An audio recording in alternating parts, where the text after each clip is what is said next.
السلام علیکم ورحمۃ اللہ وبرکاتہ. الحمد للہ الذی قال ولا تقتلوا النفس التي حرم اللہ الا بالحق. یورپ کا رہنے والا ایک عیسائی مفکر مائیکل ہارٹ نے جب سے دنیا شروع ہوئی اس وقت سے 1970 پر آج تک کئی ہزار مہار لوگوں کی زندگی پر باریک نظر سے کئی سالوں تک ریسرچ کرتا رہا. آخر کار اس فیصلہ پر پہنچا کہ محمد صلی اللہ علیہ وسلم کی اونلی ون ایسا مہان آدمی ہے جو ہسٹری کے لحاظ سے، کیریکٹر کے لحاظ سے، کلچر کے لحاظ سے، مذہبی، دنیاوی، جنگی تینوں پلیٹ فارم پر کامیاب رہے، دنیا کو بدل ڈالے، جو 23 برس میں لو نام اگر کوئی محمد صلی اللہ علیہ وسلم ہے. محترام سامعین، ظلم کے خلاف جنگ ایک فطری ضرورت ہے. اس کے بغیر امن و شانتی کی زندگی اس دنیا میں ناممکن ہے.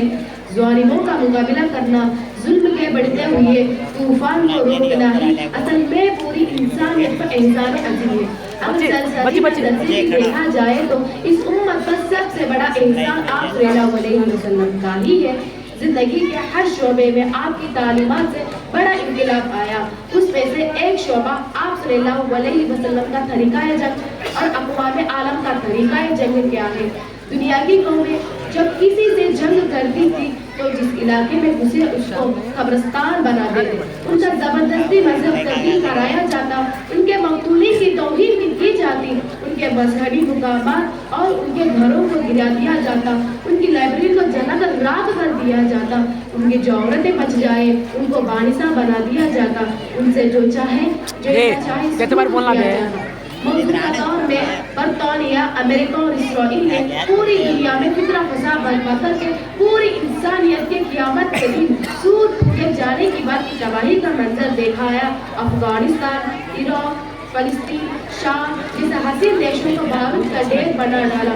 سسکتے جھلکتے خون میں ڈوبے ہوئے ننگے بدن بچوں، بوڑھوں، عورتوں جب کسی کے لحاظ نہیں کیا گیا. امریکہ نے صرف بین الاقوامی ایک جنگ میں 600 ارب ڈالر خرچ کیے، جس میں 4355 آدمی مارے گئے. زخمیوں اور پیرالائز لوگوں کا تعداد 70,000 سے بھی زیادہ تھی اور بے حساب جانور بھی مارے گئے. محترام حضرات، آپ ذرا رحمت للعالمین کے جنگ کے اور ان کے اصول تو دیکھیں. آپ صلی اللہ علیہ وسلم نصیحت فرماتے ہیں اپنے صحابہ کو کوئی بوڑھا، کوئی بچہ اور کوئی عورت قتل نہ کیا جائے، لڑائی سے دور رکھنے والوں کو کچھ نہ کیا جائے، مندر میں کسی پنڈت کو، چرچ میں کسی فادر سے چھیڑ چھاڑ نہ کیا جائے، کسی بے گناہ کو نہ مارا جائے، کسی سے بدکاری نہ کی جائے، ان کے مقتول کی بے حرمتی نہ کی جائے، دشمن کے لاشوں کو دفن کیا جائے، ان کے مریضوں کا علاج کیا جائے. عین حالت جنگ میں جو امان مانگے اس کو امان دے دو، بلکہ اگر ایک مسلمان جس کو امان دے دے اس کی پابندی تمام مسلمانوں کو کرنا پڑے گا. اس شخص کو کوئی مسلمان قتل نہیں کر سکتا.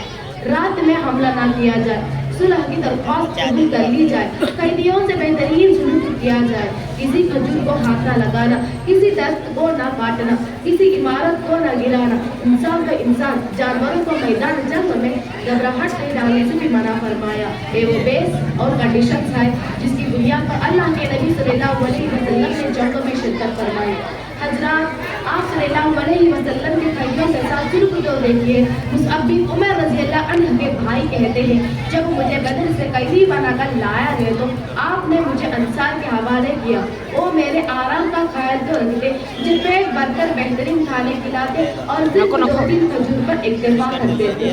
یہی نہیں اور آگے سنیے، علامہ ابن تیمیہ جمہوری طالب عنوان سے ایک کتاب میں لکھتے ہیں کہ امام ابو حنیفہ، امام مالک، امام احمد بن حنبل کی اور میری بھی یہی رائے ہے کہ اسلام میں جنگ کی اجازت کسی کے کفر و شرک کی وجہ سے نہیں، کسی کے ضلالت و گمراہی کی وجہ سے نہیں، بلکہ زمین میں امان کو بگاڑنے، فساد برپا کرنے، اسلام اور مسلمانوں کے خلاف جا رہی ہے ظلم و زیادتی کی وجہ سے ہے. قرآن کریم نے الگ الگ مقامات پر جن جرائم سے نمٹنے کے لیے اعلان جنگ کیا وہ فطرہ فساد ہے. اللہ کا اعلان حتی لا تکون فتنہ، ظلم کے خلاف یہاں تک لڑو کہ ظالم کا ظلم ختم ہو جائے، فطین کا فتنہ ختم ہو جائے، فاسدین کا فساد ختم ہو جائے. جس سے صاف صاف پتہ چلتا ہے کہ اگر جہاد کا مقصد لوگوں کو زبردستی اسلام میں داخل کرنا نہیں ہے کہ بلکہ اللہ کی زمین سے فتنہ فساد ختم کر ہے دنیا بھر میں عدل و انصاف اور امن و شانتی کا ماحول پیدا کرنا ہے۔ اگر جہاد کا مقصد زبردستی مذہب تبدیل کرنا ہوتا تو اسلام میں جزیہ کا تصور ہی نہیں ہوتا۔ جزیہ کہتے ہیں جہاں اسلامی حکومت کو اگر وہاں کوئی دوسرے مذہب کا آدمی رہنا چاہتا ہے تو اسے کنفرم فیس پے کرنا پڑے گا، جس کے بدلے میں مسلمان اس کے جان کی، مال کی، عزت و آبرو کی، ہر چیز کی حفاظت کریں گے۔ اگر جہاد کا مقصد زبردستی مذہب تبدیل کرنا ہوتا تو اس کی آخری حد جزیہ نہیں بلکہ قبول اسلام ہوتا۔ وَمَا عَلَيْنَا إِلَّا الْبَلَاغُ۔ السلام علیکم ورحمۃ اللہ۔